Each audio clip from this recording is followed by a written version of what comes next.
Bienvenidos. Vamos a ver equilibrio de fases en sistemas de un componente. Los contenidos que vamos a tratar son diagramas de fases, ecuación de Clausius-Clapeyron, transiciones de primer orden y transiciones de segundo orden. Si representamos la presión, el volumen y la temperatura, obtenemos la llamada superficie de estado. A la izquierda les presento la superficie de estado de la mayoría de las sustancias puras, sustancias que se contraen al solidificarse. A la derecha, la superficie de estado del agua, que es justamente una excepción. En esta superficie de estado tenemos los estados sólido, líquido, vapor y gas. La diferencia entre un gas y un vapor es que el vapor a presión constante condensa y el gas pasa directamente al estado líquido sin pasar por el proceso de condensación. Aquí están representados estos puntos A, B, C, D, E y F, que son sencillamente los estados en que se va a encontrar un sólido cuando empiezo a calentarlo a presión constante, por arriba de la línea triple. La línea triple es esta línea que comienza en este lugar y termina en este otro. En este lugar tenemos un equilibrio de sólido, tenemos justamente el equilibrio de líquido-sólido y sólido-vapor. En estos estados coexisten los tres estados de la materia.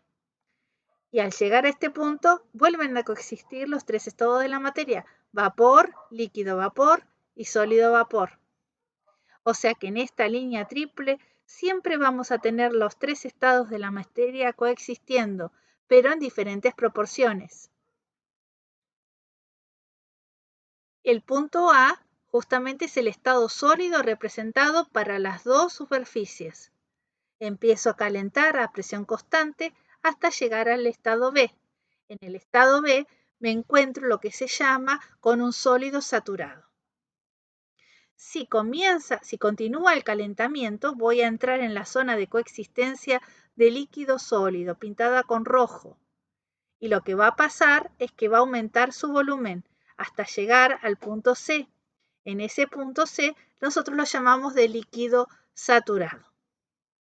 ¿Qué pasa con el agua? En el agua, la zona de coexistencia de líquido sólido no se encuentra delante del plano, sino detrás del plano. Por eso está marcada con línea de puntos. Es como si hubiésemos doblado una hoja de papel. Detrás del plano nos encontramos con esa parte pintada de rojo, por eso no la distinguimos. Si nosotros llegábamos del punto B y entregamos energía para poder fundir ese hielo, en el caso del agua, lo que vamos a ir es, como estamos detrás del plano, va a disminuir el volumen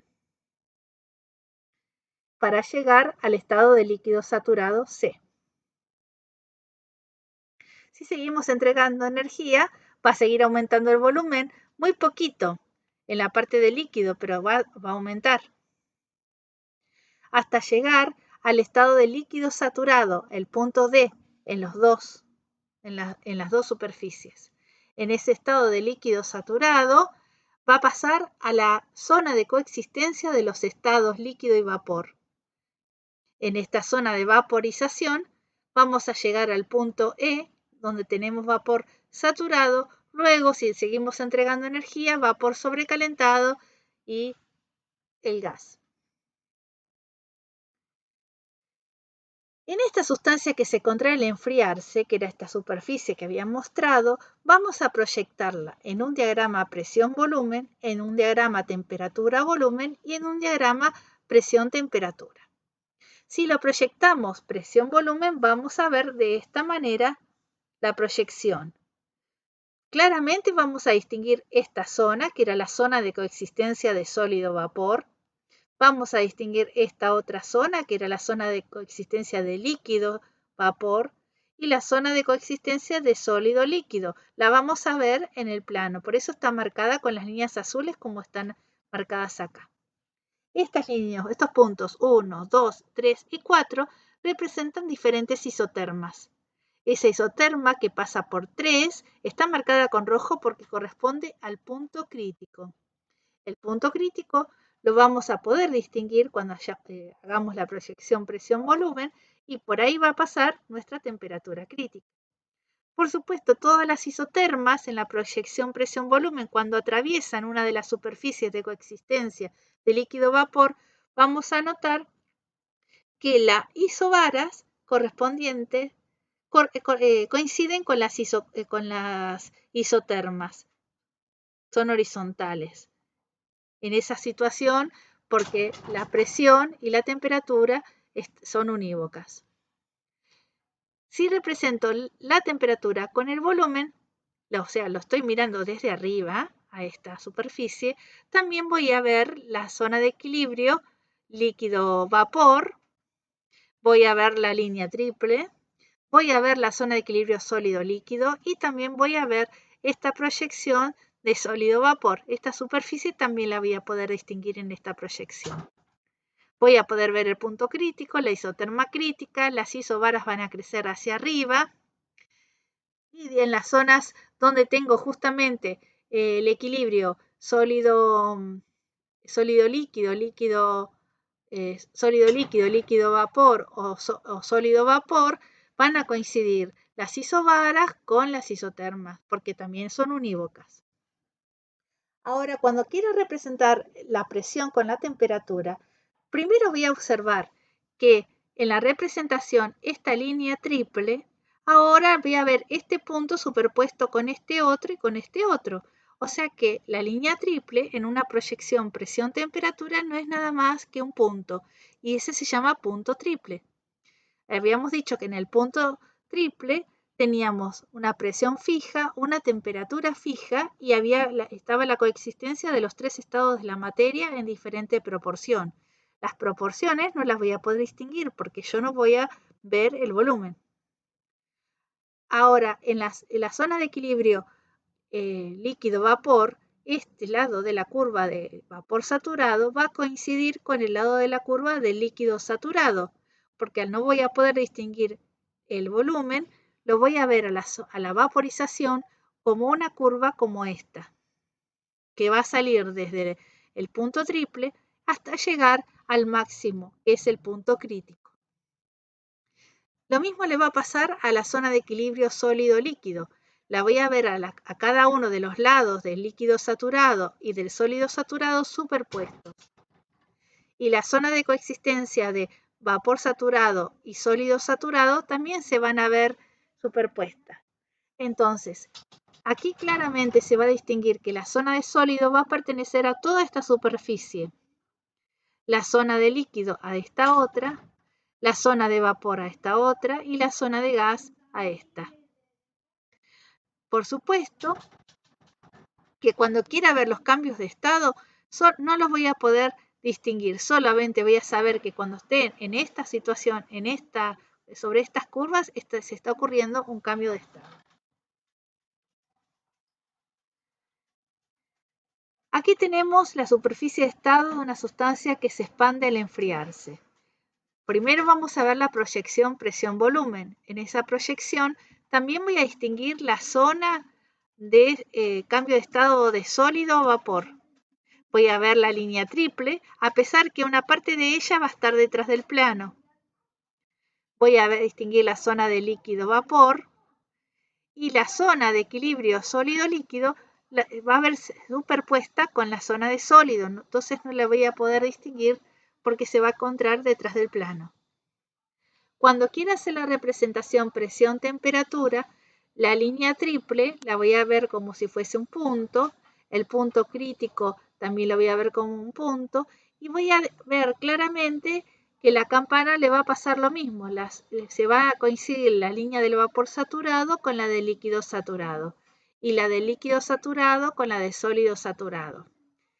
Y en el caso de la zona de equilibrios de coexistencia de sólido con vapor, va a coincidir la de vapor saturado con la de sólido saturado. Así que el punto triple va a pasar lo mismo, pero entonces a diferencia de lo que vimos anteriormente, para una sustancia que se expande al enfriarse, la curva de coexistencia tiende de líquido sólido, tiende ligeramente hacia la izquierda. Ejemplos, habíamos dicho que el agua, porque justamente es muy abundante, es la que nos interesa más a trabajar, pero otros ejemplos de sustancias que se expanden al enfriarse son el bismuto y el galio. En los diagramas de fase del agua y otra sustancia cualquiera, aquí tomé por ejemplo el dióxido de carbono, podemos ver que para el dióxido de carbono ligeramente está pendiente de la curva de fusión, tiende hacia la derecha, y para el agua ligeramente hacia la izquierda. Aquí en este ejemplo se muestran los valores del punto triple y del punto crítico tanto del dióxido de carbono como del agua. Vemos que el punto triple del dióxido de carbono es 5,11 atmósferas y la temperatura del punto triple es menos 56,6 grados Celsius. Para el agua, para el punto triple se encuentra 611 pascales y siendo la temperatura 0,01 grados Celsius. Por lo tanto, la presión normal, que es de una atmósfera, para el agua se encuentra por encima del punto triple y para el dióxido de carbono se encuentra por debajo. Por lo tanto, si yo a presión normal yo trato de hacer un enfriamiento a presión constante, un calentamiento a presión constante como el que había mostrado en el caso anterior, yo voy a pasar del estado sólido a la zona de equilibrio sólido-líquido, voy a atravesar la zona de líquido y luego voy a atravesar la zona de equilibrio sólido-vapor. O sea, voy a cruzarme por primero voy a pasar por una fusión y después voy a pasar por una vaporización. En cambio, la presión normal para el dióxido de carbono solamente me voy a encontrar con el pasaje desde sólido a la sublimación, la curva de pasaje de sólido a vapor. Y en el caso del dióxido de carbono es menos 78,2 grados Celsius. O sea que cuando yo me encuentre a presión atmosférica con dióxido de carbono, lo que va rápidamente a suceder que con el ambiente se va a calentar y se va a vaporizar. Va a producirse este cambio de estado hasta llegar a la temperatura del ambiente y ahí se va a encontrar en estado de vapor saturado. El dióxido de carbono en estado sólido es conocido como hielo seco. No solamente tenemos una sola fase para el sólido. Por ejemplo, para el azufre es conocido que hay un estado que se llama estado de sólido de rómbico y el estado monoclínico para el azufre. También tienen zonas de coexistencia y también, o sea, el diagrama de fases se empieza a complicar aún más. Por ejemplo, para el azufre podemos distinguir 3 puntos triple, porque vamos a tener el punto triple para el pasaje de rómbico monoclínico y gas, el punto triple para el pasaje de monoclínico líquido y gas, y el pasaje del punto triple para el pasaje de rómbico al estado líquido y monoclínico.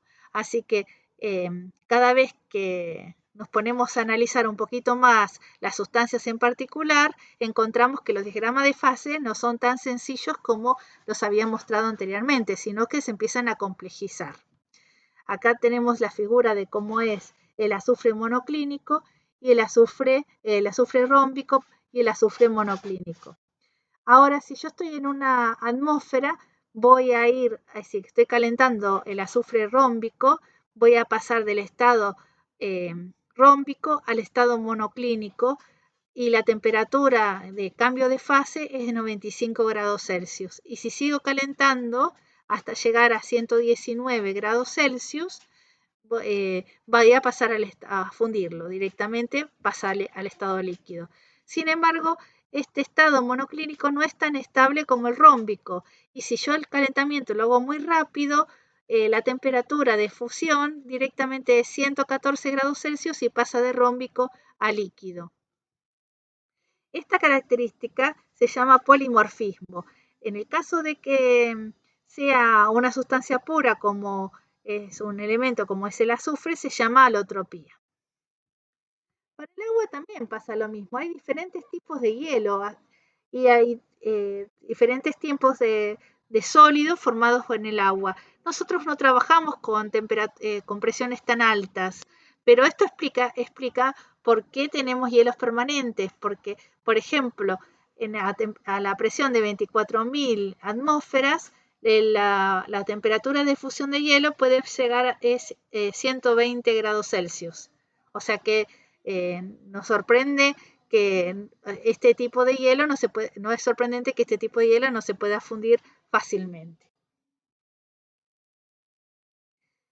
Nosotros dijimos que una condición de equilibrio de fases es que la energía libre de la fase alfa, cualquiera sea igual a la energía libre de la fase beta. Aquí tenemos la fase alfa, la fase beta y el cambio de fase. Esta fase alfa podría ser sólido, líquido, esto vapor, o podría ser una fase sólida como en el caso del azufre rómbico a azufre monoclínico. Puede ser cualquiera, sólida también. Entonces, en la presión-temperatura, si tomamos una pequeña cantidad, un diferencial de presión, vamos a obtener un diferencial de temperatura y la pendiente de esta curva es lo que nosotros queremos averiguar. Entonces, a mí se me ocurre, porque como esto es diferencial de presión y diferencial de temperatura, que hagamos el diferencial de G. Total, si esta es una igualdad, que le hagamos diferencial de G para cada una de las fases, no cambiaría nada. ¿Por qué aplico diferencial de G? Porque me interesa saber diferencial de G, ya sé que conocemos la ecuación que es B diferencial de P menos S diferencial de T. A ver si hay alguna relación este pequeño cambio de presión con el pequeño cambio de temperatura. Bueno, sencillamente reemplazo diferencial de G por su definición, pero tengo el cuidado de que esta primera, que es la fase alfa, lo escriba todo en fase alfa y el otro miembro de la igualdad lo escriba todo en función de la fase beta.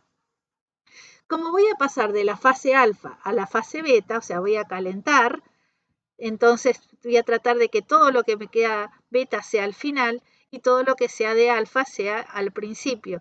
Voy a juntar diferencial de P con diferencial de P y diferencial de T con diferencial de T.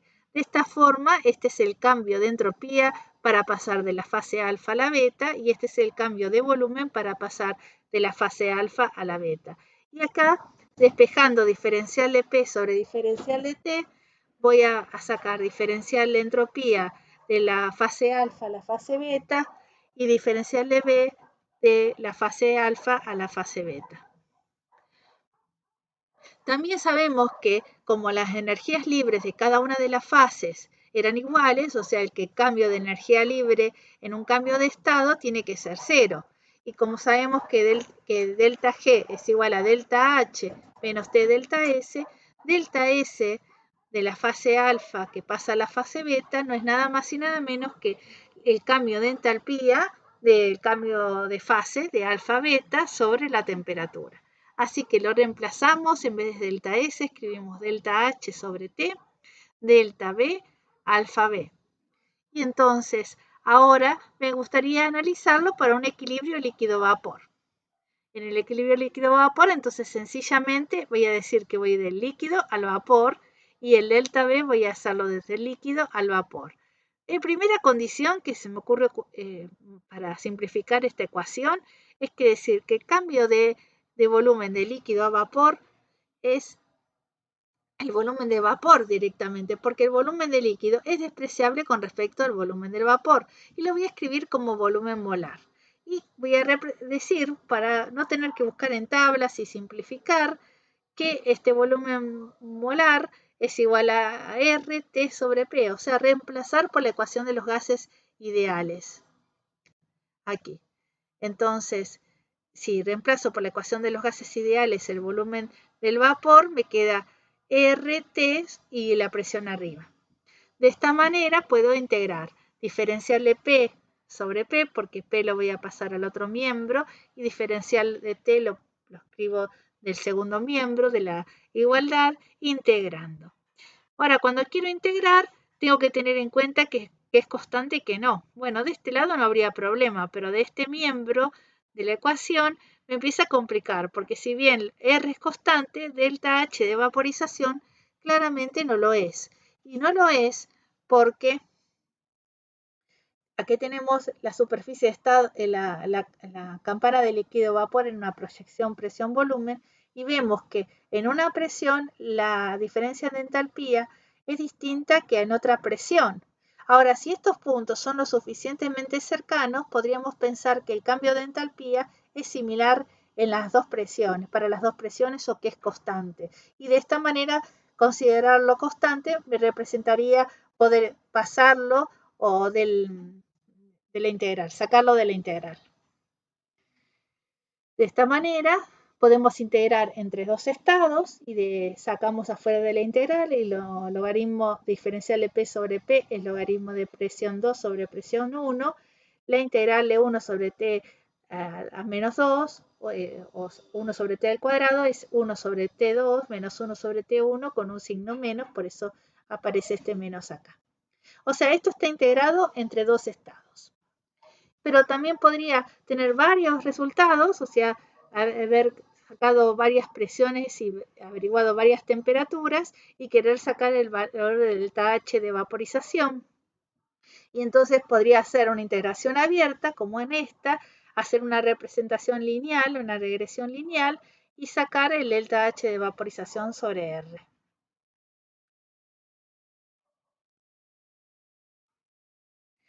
Ahora vamos a ver la ecuación de Clausius-Clapeyron. En esta ecuación de Clausius-Clapeyron para el equilibrio sólido-vapor es exactamente la misma a la vista para el equilibrio líquido-vapor, pero entonces ahora lo que tengo es el delta H de sublimación. Y el resultado es exactamente el mismo, tiene las mismas condiciones, pero cambia que ahora cambiamos de estado sólido a vapor. Ahora sí, cuando tengo equilibrio sólido-líquido, ya tengo algunas cosas que no podría asegurarme. Por ejemplo, el cambio de volumen de sólido a líquido, no puedo decir que el líquido tiene mayor volumen que el sólido. En algún caso será positivo, si es en el caso de que el volumen del sólido sea mayor que el volumen del líquido, o en otro caso será negativo, donde el volumen del líquido sea más chico que el volumen del sólido. Eso sí puede suceder, pero tengo que tener los dos datos. Así que aquí nos queda que es delta B de fusión.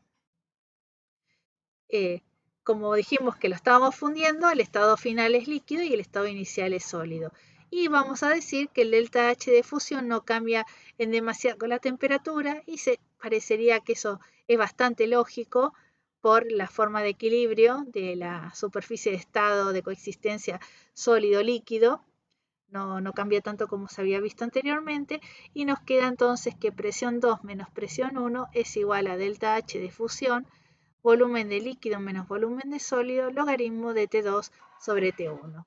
Como detalle, la temperatura siempre tiene que estar expresada en Kelvin, la presión puede utilizarse cualquier unidad y los volúmenes que se trabajan hay que tener cuidado y poner en la misma unidad, el volumen específico que si es molar, el delta H de fusión debe ser molar y si es por kilo, el delta H de fusión, el volumen específico debe ser por kilo.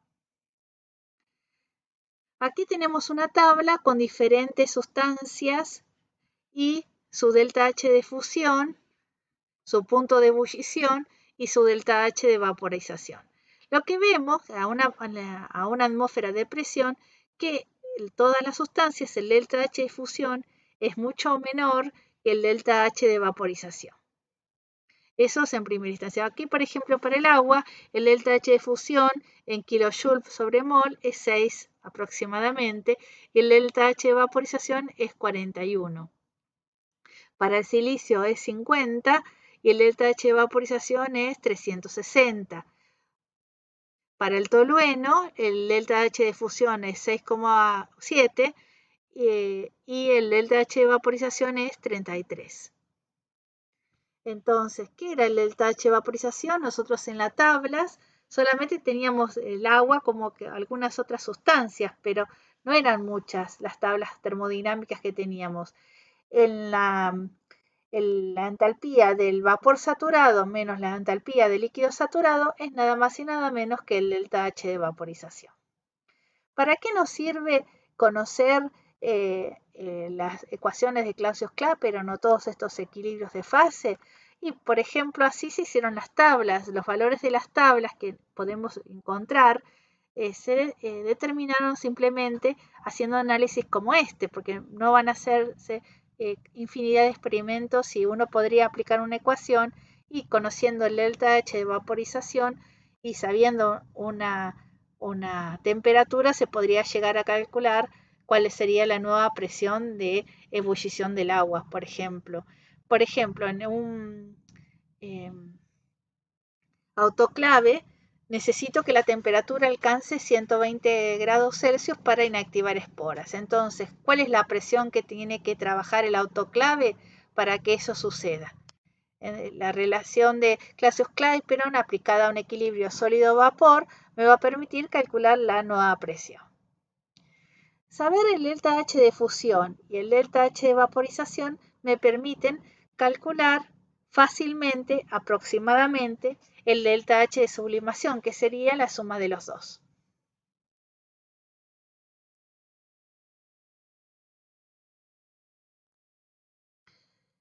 Otra forma de estimar el delta H de vaporización es a través de la regla de Trutón. La regla de Trutón nos dice que el delta H de vaporización es igual a la temperatura por el delta S de vaporización. Esta temperatura, por supuesto, es la temperatura de ebullición. El delta S de vaporización se considera que siempre es 87 joules sobre Kelvin mol para la mayoría de las sustancias. Veamos entonces, en esta otra tabla tenemos diferentes sustancias, la temperatura de fusión, el delta H de fusión, el delta S de fusión, la temperatura de ebullición, el delta H de vaporización, el delta S de vaporización. Este es el valor real. Y esta otra columna es el valor de delta S de vaporización calculado según la ecuación de Trutón. Lo que vemos es que el delta S de vaporización y el delta S de vaporización calculado según Trutón no tiene mucha diferencia. Sabiendo el delta H de vaporización se calculó el delta S de vaporización según Trutón. Y es cercano a 87. Pero en algunos lados, alguna situación es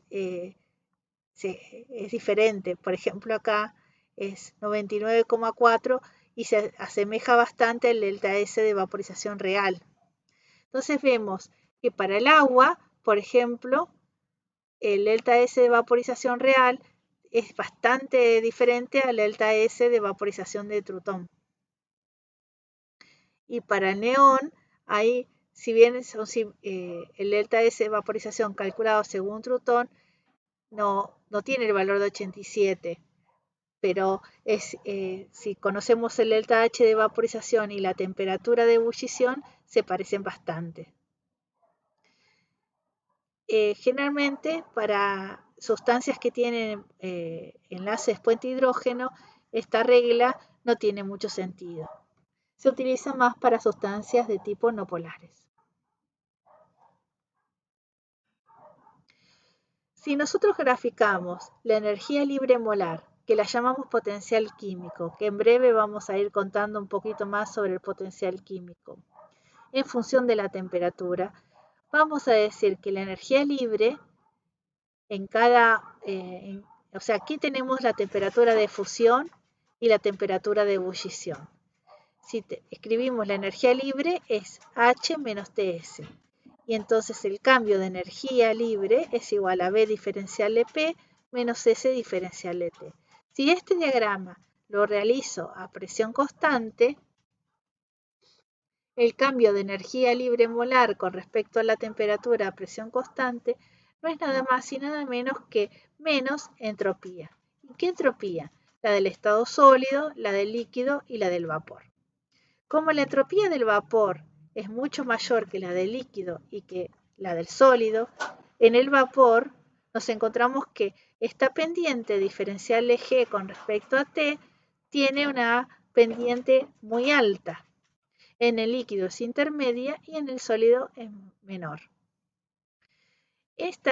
Si venimos desde sólido y seguimos calentando a presión constante, como habíamos visto anteriormente, vamos a ir por la zona de equilibrio de sólido. Luego, cuando lleguemos a este punto de temperatura de fusión, vamos a cambiar al estado líquido. Y si llegamos a este punto y entregamos energía, aumenta la temperatura a presión constante, vamos a pasar en el estado de vapor. Y siempre nos vamos a mover por las curvas de energía libre que están marcadas. Sin embargo, en el puntito donde coinciden la temperatura de fusión, el potencial químico del sólido equivale al potencial químico del líquido. Y en esta situación, el potencial químico del líquido equivale al potencial químico del vapor. O lo que es decir, la energía libre molar del líquido equivale a la energía libre molar del vapor. Si nosotros venimos con la curva de equilibrio de sólido, ven que cuando llego a la temperatura de fusión, sigo un poquito más. Y en estas condiciones es lo que nosotros llamamos estados metaestables. O sea, puedo tener agua en el estado sólido a una temperatura superior a la temperatura de fusión. Ese estado, que está marcado aquí con el punto rojo, se llama estado metaestable. Inmediatamente, apenas el sistema puede establecer el equilibrio, va a bajar su energía libre y se va a ubicar en la curva de energía libre del líquido. Va a desaparecer como sólido y va a pasar al estado de líquido. Son condiciones muy particulares que se pueden dar con un enfriamiento o un calentamiento muy rápido, porque lo mismo puede pasar en el estado de vapor. Tengo líquido que ha sido calentado a una temperatura superior a la temperatura de ebullición y rápidamente, cuando el sistema establezca el equilibrio, va a pasar al estado de vapor. Un ejemplo de un estado metaestable es el caso de cuando calentamos agua en el microondas. Agua que se encuentra muy pura, como por ejemplo agua destilada calentada en el microondas, va a pasar que a pesar de que alcanzar los 100 grados, todavía se va a encontrar con 100 grados Celsius, se va a encontrar en estado líquido en vez de estar produciéndose un cambio de fase. Hay muchos videos en internet que muestran este tipo de estado metaestable. Todas estas transiciones mostradas se llaman transiciones de primer orden, donde para pasar de un estado al otro tengo que entregar energía y esa energía, ese cambio de entalpía, de fusión, de vaporización, de sublimación, es un valor que es distinto de cero. Se debe entregar energía al sistema. Ejemplo, cualquier cambio de estado. La denaturalización de proteínas también es una transición de primer orden. La cristalización, la gelatinización del almidón también es una transición de primer orden. Entonces, si yo tengo que graficar para una fase alfa y una fase beta, el cambio, esta sería la temperatura de cambio de fase, ¿no? Represento el volumen. En una fase tenemos un volumen, en la otra fase tenemos otro y en el cambio de fase tenemos un cambio de volumen, un delta V. Si tengo que hacer con lo mismo con la entalpía, me encuentro con la misma situación. En el momento de que cambia su temperatura, tenemos un cambio de entalpía. Lo mismo que habíamos visto anteriormente lo podemos ver con el potencial químico, en la energía libre. Tenemos un potencial químico para una fase y un potencial químico para la otra. Y en la zona de equilibrio es en el cambio de fase y podemos tener estados metaestables, tanto de un lado como del otro, del cambio de la temperatura de equilibrio de fase. Para la entropía sucede lo mismo que para la entalpía y el volumen. Tenemos un cambio de entropía, delta S. Y a diferencia del calor específico, acá dice capacidad calorífica porque es el calor específico multiplicado por la masa, cuando llega el cambio de fase se torna infinito. Ahí tenemos una indeterminación en el cambio de fase. ¿Por qué sucede esto? Recuerden ustedes que el calor a presión constante, que era delta H, es la capacidad calorífica por el diferencial de temperatura. Si nosotros tenemos un cambio de fase, la temperatura permanece constante, no tenemos ningún cambio acá. Entonces la capacidad calorífica tiene que ser infinita en el momento de un cambio de fase.